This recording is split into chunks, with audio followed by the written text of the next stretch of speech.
The worst thing that can happen to you is a normal relationship.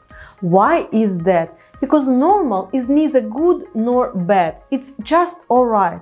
So why is it not good then? Why alright is not good? Because when a relationship is frankly bad, then you get up and start changing the situation. And if you can't change the situation, you just find another partner. But when the relationship is just normal, you can go 20 years, 30 years and not experience true happiness, true satisfaction.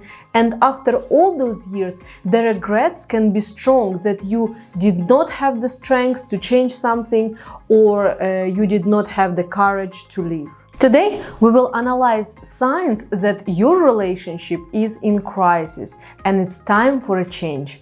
My name is Darina and I run a psychology vlog for a happier living. Let's begin!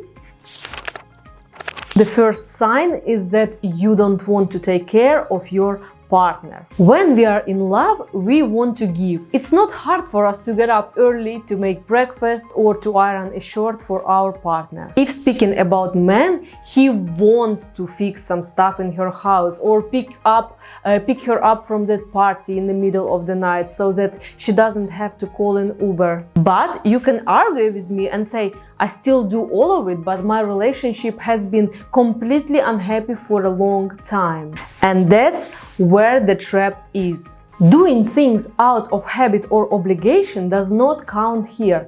Wanting to care is something else entirely. Wanting and be obligated. The difference is clear. It's about the inner drive when satisfaction and pleasure from giving is bigger than the discomfort that can be caused by doing such things. Number 2. Every discussion ends up in a scandal. Even the most minor problem can sparkle a big fight. Why is that? It can sound like, I can't tolerate you when you don't make me uncomfortable at all. But when you start talking, I just want you to stop talking and disappear. And the tension escalates to the point where you don't know who is right and who is wrong or what's going on. Because partners at the moment do not solve the problem. They have so much accumulated tension that they just trying to get rid of toxic emotions that are piled up. Because I'm not living the way I want, and I am in a couple not with the one I want, or not with the one you have become over the years. Another one is constant irritation at your partner. This one is really quite telling, and the keyword here is all the time. Again, let's try to remember the beginning of a relationship. What happened when your partner was late for half an hour? Not a big deal. He or she may be stuck at work or taking time to get dressed to impress me. That's probably would be the kind of thoughts. And now he or she is 2 minutes late and you get annoyed in a second.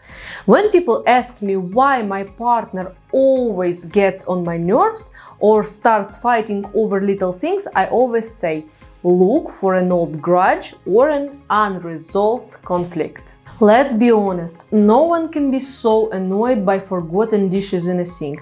But if dishes are just a small thing on top of a big thing, for example, by a big thing can be a cheating of your partner that you can't forgive, or lack of attention, or disrespectful attitudes and verbal abuse, scandal over dirty dishes can be sparked easily. If the situation could talk, it would sound like this. I'm very angry at you for this or that, but because I'm afraid or I don't know how to say it, I'll allow myself to be angry over other safe things. By that, I will let my feelings out and blow off steam. Number 4, no desire to be liked by each other. It is necessary to look at this factor in a conjunction with other factors, as individually this item may not mean anything abnormally.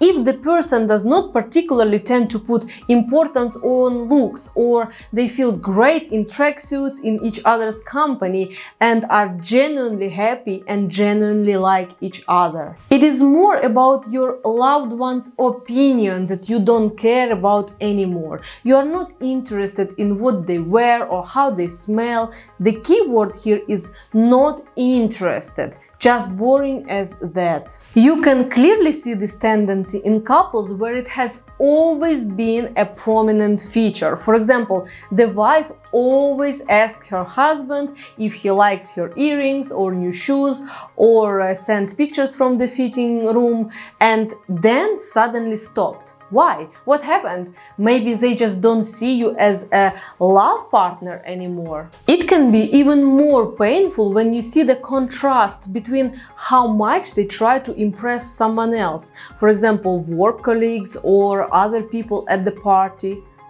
It is almost as if you have already been pushed back into the role of the parent, and your partner is essentially flirting and possibly even building a new relationship in front of your face. Another one is desire to do everything by yourself. There are people who cannot accept help because of their perfectionism or anxiety. But when you were good at it and then suddenly you don't want to take their help anymore, again, if translated into human language, it would probably sound similar to this. I don't want you to do anything for me because I don't see you as my partner, so I won't accept any help. Like that, I don't owe you anything. Or even more simple, I just don't want to do anything with you.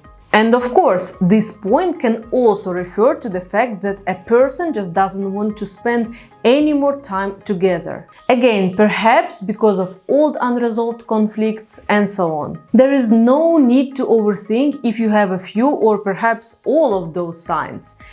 If you observe these signs, it means you are at least still together to be able to observe it. And thus, there is still some glue that keeps this relationship together. Therefore, it is a good chance to fix everything.